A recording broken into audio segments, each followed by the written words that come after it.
crispy crunchy snacks in 5 minutes. Well, 5 minutes if you are only planning to use one raw banana.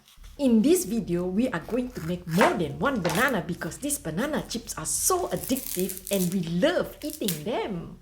No store-bought banana chips can beat this freshly fried snack that you can easily make at home. First, you need to wear a glove because these raw bananas can get very sticky. They are full of latex at this stage.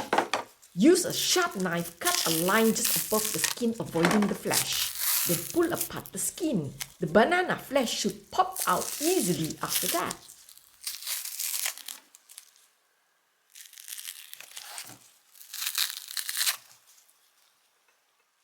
Slicing the banana is where the real fun begins.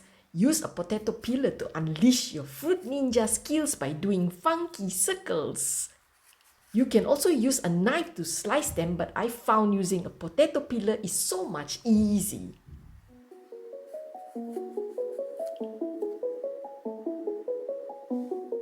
If you are in a hurry, go for long strips. That's why raw banana is a must.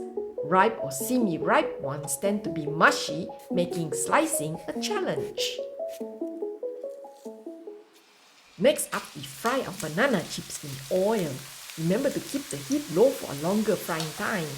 This is what gives your chips that crispy, crunchy texture.